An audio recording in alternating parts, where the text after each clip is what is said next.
sarki na, mai sama mai kasa sarkin baiwa Allah na. Yadda na tsara dukan baitoci na, Allah sai na saka dukannin aiki na. Ga wani baitoci zan raira, ga wata yar waka zan tsara, ga wasu kalmomi zan furtawa. Mai so sai ya biyo ne ya shashe, ga wasu sun yi amai sun lashe.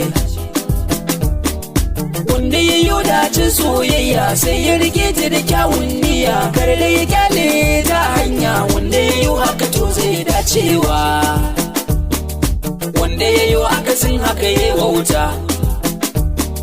Ba na ganin kauna yin kyale ta, in zagai so kai dan Allah, kar da kayo dan san wata daula. Karshe shi san zai maka illa, kaga da ai haka gara a kyale. Auren soyayya ne aka lalle, shi ko na kiyayya san ba lalle. Bakin soyayya ta na dace, kallo guda ta yi zuci ta sace. Saura kiris hankali na ya kwace, ita hakan bai hana ni na furta ba. Ban ji tsoron furcin soyayya ba, a daren ranar bai iya na rinsa ba.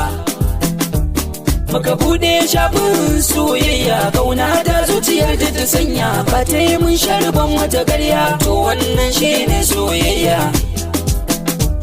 Ka rike mai san ka da kyawun niyya, kar da ka sake ka kama kiyayya.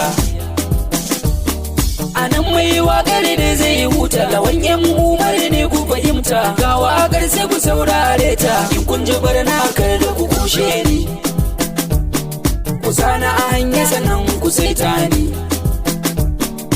ko dai yana yi gari kuna ka dawo.